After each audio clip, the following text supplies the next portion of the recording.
Welcome to the Old Time Radio Westerns. I'm your host, Andrew Rhines, and before we get into this episode, I wanted to do a little PSA and remind you that I put out multiple shows a week of Old Time Radio Westerns. You can check them out by going to otrwesterns.com or looking up OTR Westerns on your podcast application of choice.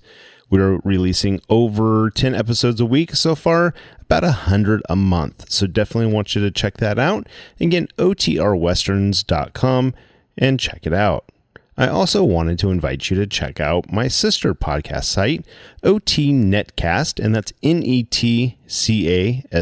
So OT Netcast, Netcast, otnetcast.com. We're currently releasing mystery genre shows, and this is shows like The Shadow, Escape, Suspense, and The Whistler. And we have plans on bringing other shows to the network for you guys to listen to. So it's my non-Western old-time radio channel that I can kind of do other genres that not only I like, but hopefully you would like too. You can check us out by going to otnetcast.com or searching OTNETCAST on your podcast app of choice. Now let's get into this episode. This episode is going to be Frontier Town. Original air date in 1949, and the title is Seminole Strip. Frontier Town, the saga of the Roaring West.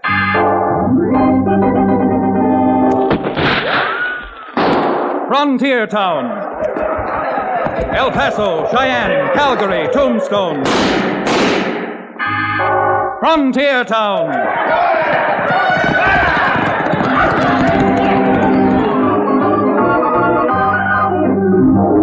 Here is the adventurous story of the early West, the tamed and the untamed. From the Pecos to Powder River, Dodge City to Poker Flat. These are the towns they fought to live in and lived to fight for. Teeming crucibles of pioneer freedom. Frontier Town!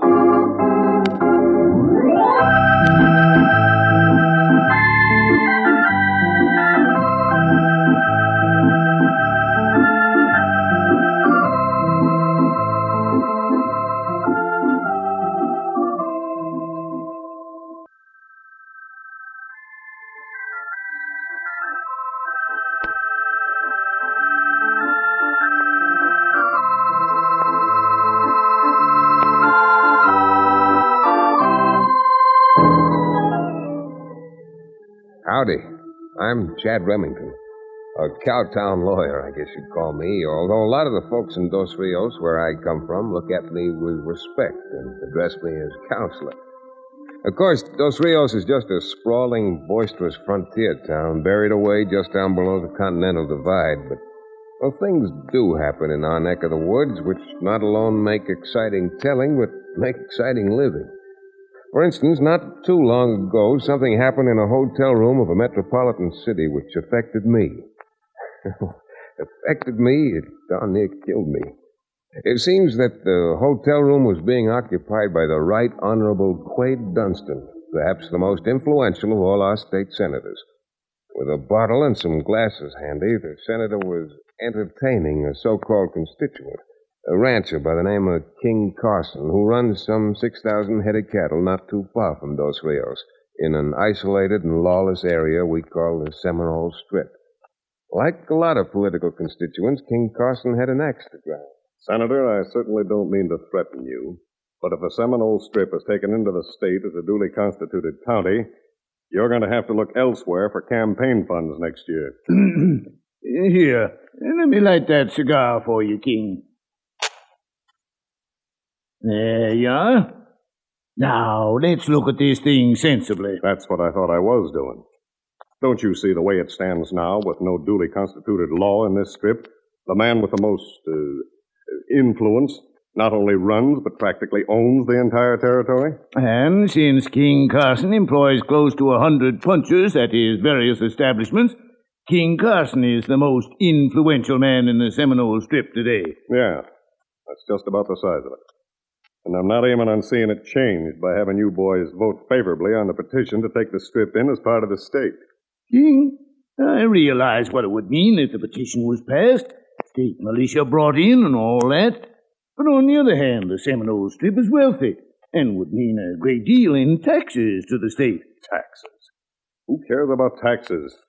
I pay for what I want, and I want that bill defeated.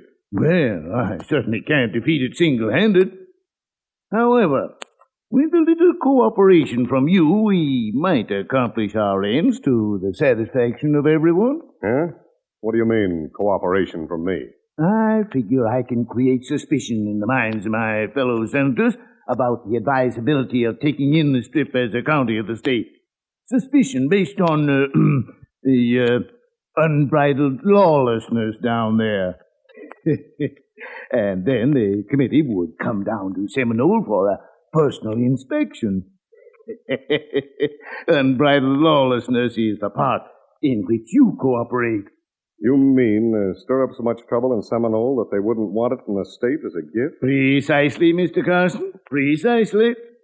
Can I depend on you to blast the Strip wide open with gunplay and everything else which will reflect on its citizenry? Senator, not only can you count on me, but when you bring that committee down to inspect Seminole, they'll hear so much shooting it'll sound like the Battle of Bull Run.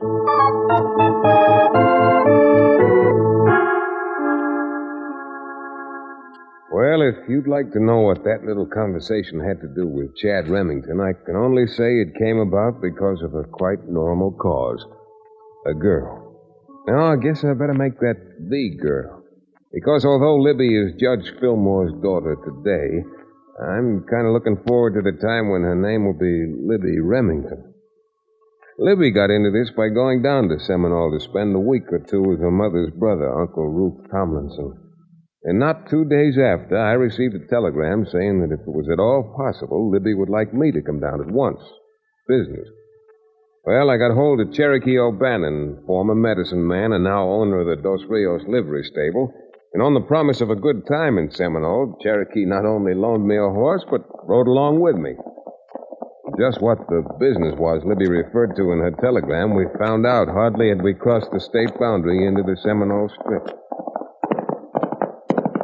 Chad, now that we're here in Seminole, I don't want you to forget your promise to me. I'm looking forward with great anticipation to, shall I say, a merry old time while over here. Oh, Mr. O'Bannon, I want to remind you that my word is as good as my bond. Ah, yes, bond. What a beautiful word that is. Bond. Bottled in bond. Precisely what I have in mind. Now, you listen to me. You've already had 5 swigs out of that bottle of so-called genuine Cherokee Indian rattlesnake oil, and as far as Marinated milch mackerel, Chad. Did you see that? I sure did. That feed barn blew up practically in front of our eyes. Now, who'd want to blow up a feed barn? Don't ask me, but I got a feeling this is no place for us to loiter. We better knock on these horses and get over to Ruth Tomlinson's ranch.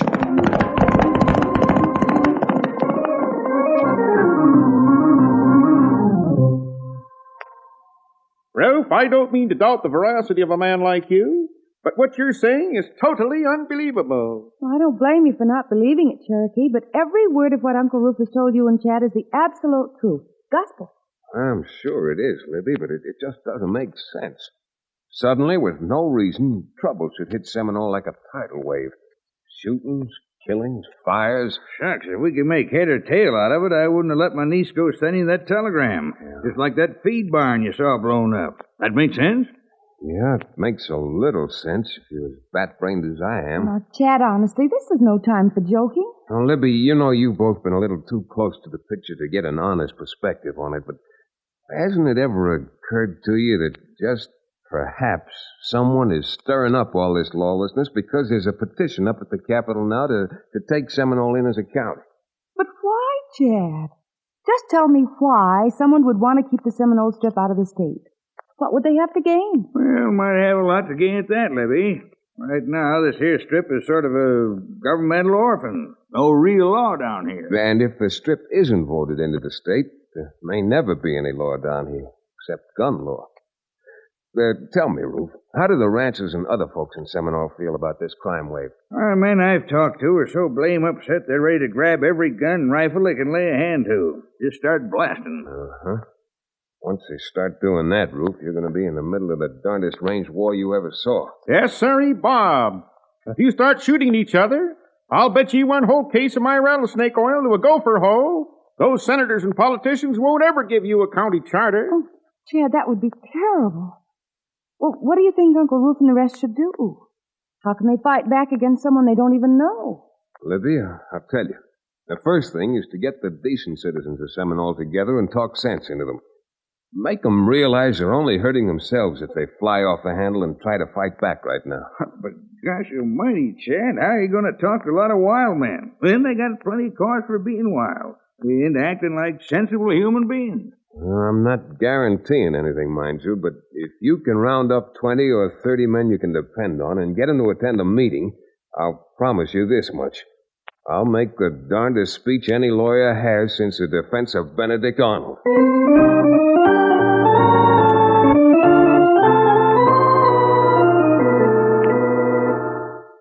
Rufe Tomlinson did just what I asked him.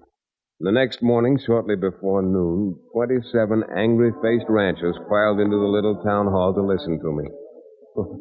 I guess I wouldn't make too good a criminal lawyer, because all of my impassioned speechifying left them pretty cold.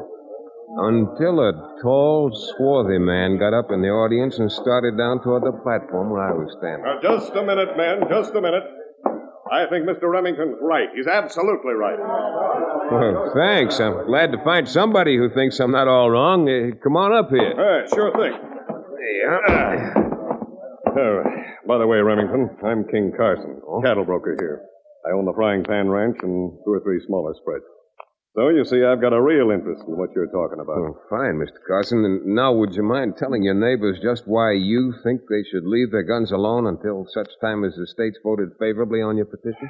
Well, all right, Remington. Although I'm not certain that making speeches is going to change the minds of this crowd. Well, sir, they say they can't rule you off the track for... Chad, look out! There's a man outside the window! Chad, you all right? Yeah, I'm all right, Rufe. But come on, all of you. Let's get outside after that bushwhacker. Where'd that varmint go, Chad? Did you see? I saw him. Hit his horse and ducked into that alley, the other side of the hotel. Come on, man. Carson, seen him, boys. Grab your horses. Let's get after him. All right, some of you circle the other way. Come on, Remington. Let's head for that alley. I'm with you, Carson. All right, get up there, boy. Come on, boy. Come on.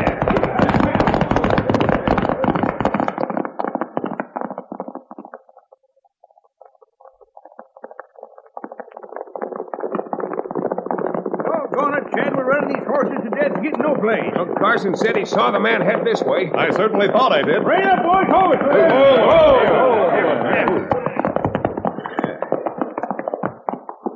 Well, I'll be blamed. What do you make of this, Chad? Oh, what could anyone make of it? Someone took a shot at me at the meeting and somehow got away. Kind of makes fools out of us, too, doesn't it, Remington? After shooting off our mouths, telling the boys not to fly off the handle and start squeezing trigger, we do that very thing ourselves. Well, Carson, now that I've been singled out as a target, I'm starting to feel the way the other men do. What do you mean, singled out? I mean, look here. Here on the side of my neck. What? Chad, your neck's all bloody. That's right. 16th of an inch closer, and those 2 slugs would have stopped my speech-making permanently. Well, I got an idea there's someone who doesn't want any speech-making here in this strip. When I find the man, I've got a few oratorical gestures left I'm going to use on him. 10 raw-boned knuckles swung freely to punch home the points I'm going to make. I don't mean in speeches.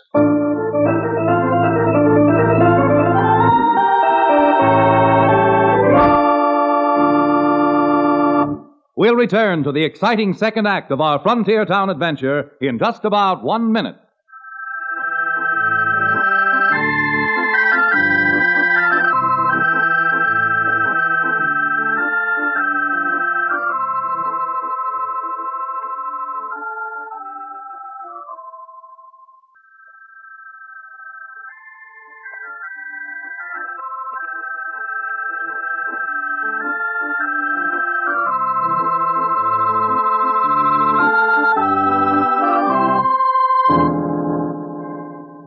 And now, Frontier Town. I imagine if a bullet creased your neck that you'd feel a little bit personal about it, too. I did. Now, freely admit it made me not only more interested, but more than a little bitter. It seemed apparent my first guess was right, and moreover that someone who knew about my guess could breathe easier if I left the Seminole strip in a long pine box. Well, after our wild goose chase, Cherokee and I went back to Ruth Tomlinson's ranch and sat around with Ruth and Libby trying to fit this jigsaw together. Dad, I know how you feel, having been shot at. Nearly killed, that's what he was. Nearly killed. And I hope you won't jump down my throat for what I'm about to say. Jump down your throat, Libby? Not until I have the legal right. Well, what are you aiming to say, Libby? Just this. Has it occurred to any of you that the only man at the entire meeting who claims he saw which way that gun toter went was King Carson? I don't know what you're driving at. King saw him ride into the alley. King said he saw him ride into the alley. Libby, now I know why I feel like I do about you. I think you hit the nail right on the thumb. King Carson, why not? A man who owns as much land as he does certainly could stand to gain by having the state reject Seminole as a county. You're right, he'd really be a king.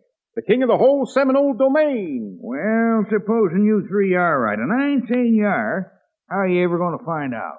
I don't know for sure, Ruth, but I think if Cherokee and I rode over and paid a call on his lordship, King Carson, at his office, my legal training might give me a few questions to ask him that'd prove just a little embarrassing.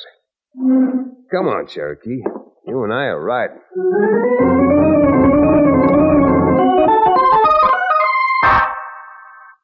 Why, doggone it, King, don't go bawling me out. I done exactly what you told me to do. Oh, sure, Toby. You did exactly what I told you to do. The only thing you didn't do was to put one of those two slugs through that rattle-brained lawyer's thick skull.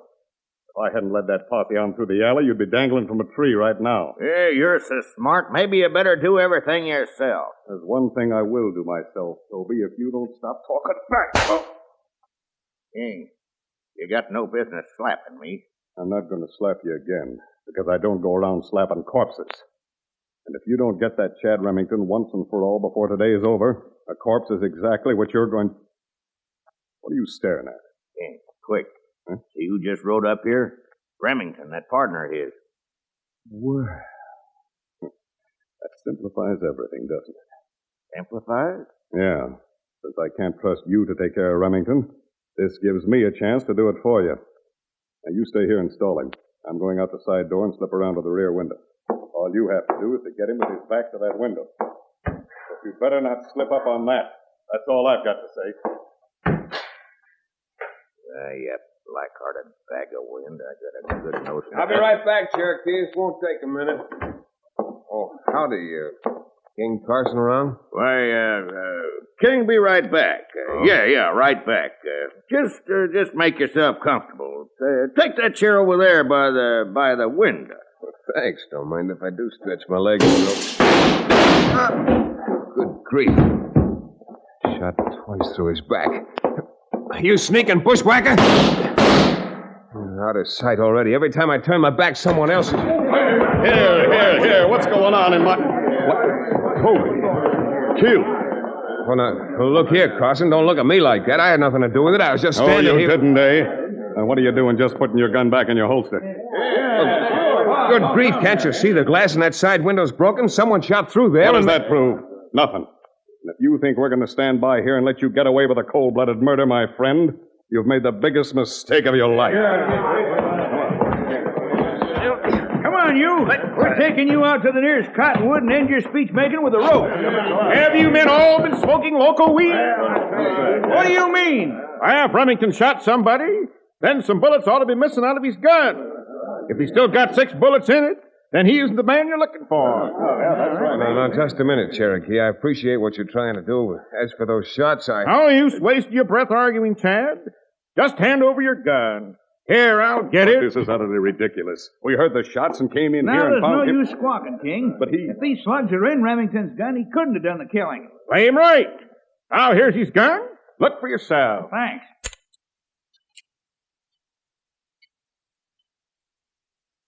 Well, I'll be hanged. There's one chamber empty. What? No, sir, not one. I'm mighty glad you spoke up, fella. We might have hung the wrong man. I'm plumb sorry. You're plumb sorry. Friend, this is one of the happiest moments of my life. course, I'm sorry to disappoint Mr. Carson, because now he'll have to find someone else to charge with this particular murder.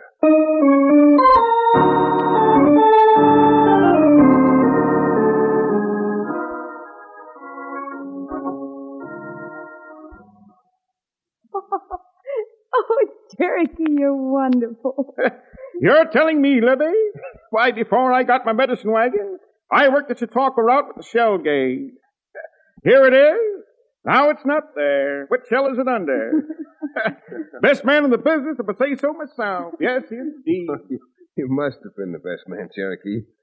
Although I don't see how, with everybody looking at you, you still managed to palm my gun, which had 2 shells shot out of it, and give them the Colt out of the dead man's holster. Neither do I. Well, since it's not considered ethical to give away any professional tricks of prestidigitation, I'll have to refuse to answer. But I'm mighty glad that for once I was able to help Chad instead of Chad always helping me. By the way, wouldn't you say it calls for a little libation about this time, Chad? Oh, Brandon, you can drink your fool head off. Well, thank you. Just as soon as we've gotten the goods on King Carson and turned him over to the nearest marshal. I knew there'd be some string attached to that. Talking about getting the goods is a lot different from actually getting the goods, Chad. I'll say amen to that, Libby. Oh, let's save our amens for Carson's funeral if we're good and lucky. We'll have to be lucky to pin anything on him. We will? Yeah, he's smart. Slick as a jackrabbit in an oil well. Look at what he framed on me. What's that? Well, the way I figure it, the man he killed was a man who worked for him that he wanted to get rid of. So? So he killed him figuring the mob would kill me, thereby getting rid of both of us and keeping his own hands clean. And again, I say so.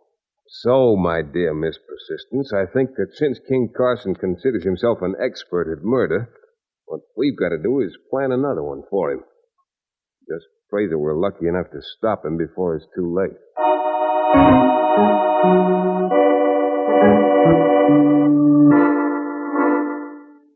I didn't mean to sound enigmatic, but there wasn't much more I could tell him at the time. I was still a little shaken up from having escaped hanging, thanks to Cherokee's quick wit and even more nimble fingers. But most of all, I didn't have anything definite worked out. Then, when I heard the next day that Senator Quade Dunstan and his committee had arrived from the state capitol, and that the senator was putting up at King Carson's place, everything soon seemed to fit together. Of course, Senator, I can't say things worked out 100%. But I think there's been enough trouble around Seminole for your committee to refuse action on the petition to take it in as a county. Well, of course. I certainly wish you'd gotten rid of that Chad Remington instead of bungling that up. Yes, well, oh, that's funny. Someone coming here at this time of night. Excuse me, Senator. I'll open the door. Evening, King. Mind if I come in? I'm busy at the moment, Ruth. Won't tomorrow do? No, I'm afraid this is one thing that won't wait. Senator, this is Ruth Tomlinson, a neighbor of mine. Oh, how do you do, Mr. Tomlinson? Pleased to know you, Senator. I'm sorry I had to come in like this, but I'd like to talk to Mr. Carson alone. Well, what about, Ruth? Well, I happen to know who shot Toby at your place the other day. What? Oh, really? Well, how interesting. The senator's here to find out just who it is who's been stirring up all the trouble. So he'll be just as interested as I am in finding out what you know. Oh, wait a minute, King. You sure you want me to tell what I saw? Why, certainly. We've got to bring that kind of a sneaking buzzard to justice. You know the man's name? Well, Then, maybe you can describe him, huh? Would you say he was about my build? yes, I would. And would you say he looked anything like Mr. Carson? Yeah, I'd say that, too. You see, I was just turning the corner when I saw the whole thing happen. Well, Senator? King, I'm afraid this gentleman is a little too frank to be trusted for too long. That's what I was thinking, too. What did you come here for, Tomlinson? Think you could blackmail me? Why, you smooth-talking vulture. You're the one that's been trying to blow the Seminole Strip to bits. You're absolutely right, Senator. He's not a man to be trusted at all. I'm sorry to have to do this to you, Ruth, but our game has gone a little too far to allow you to break it up. Carson, for heaven's sake, stop wasting time. Squeeze that trigger and get it over with. Hey, who's that? Drop that gun, Carson. Go on, drop it. Beautiful shooting, Chad. Blasted that gun right out of his hand. All right, open the front door, Roof. Let Cherokee in. I'm saving my strength and coming in through this window. You're darn right, Chad. And, Senator, you better sit right where you are.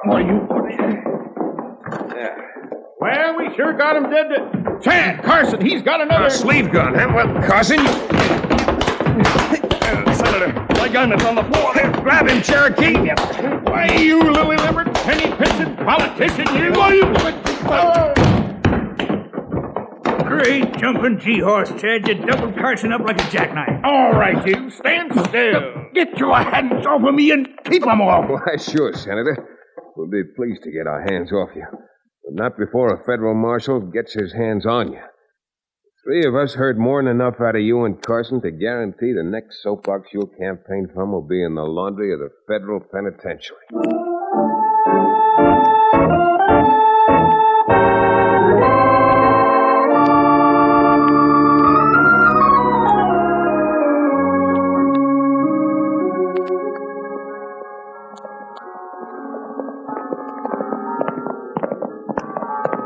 Now, listen to those bells. I'll bet both of you, the good citizens of Seminole, will keep the tocsin ringing until well past midnight. I'm sure they will. This is really a celebration for them, finally getting the county charter. You're right about them, Libby, but I'm afraid that isn't what's on Cherokee's mind. He's all in a lather about not being able to participate in the celebration, the libation part of the celebration. Well, after he's practically saved your life by that sleight of hand he performed changing guns, I think he's entitled to a reward. Now you're talking. Yes, indeed you are. Well, I fully intend to see that Cherokee gets a reward, his just reward. That sounds more like it. You know what your just reward is? Having found out what a great magician you are, hereafter I'm just going to give you an empty glass so you can say hocus pocus over it and produce your own libation. Why, of all the nefarious schemes... Libby, come on. We'll never get back to Dos Rios if we listen to Cherokee singing How Dry I Am. With the election of a new senator coming up, I want to get home for the vote. All right, girl. Let's get stepping. Hey, I can't ride that fast. I've got a bottle in my hip pocket. Well, don't worry about that, Cherokee. If that bottle breaks, the drinks will be on the horse.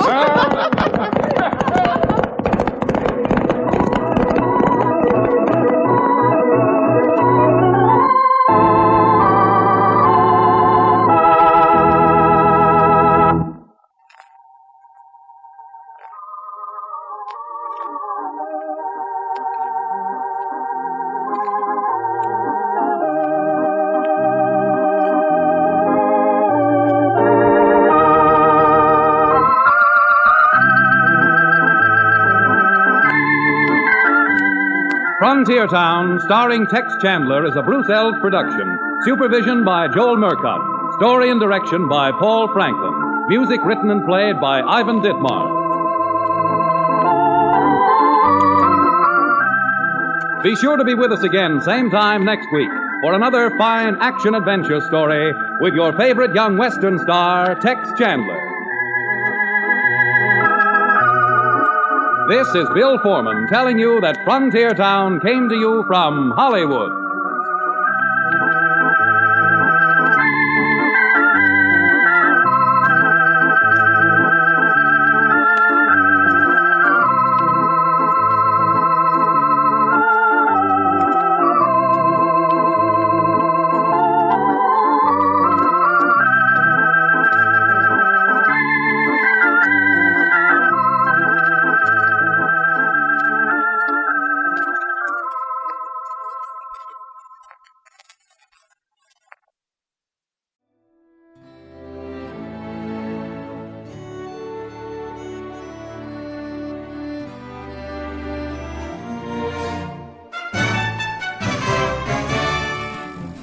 This has been a presentation of OTRWesterns.com, and we hope you enjoyed.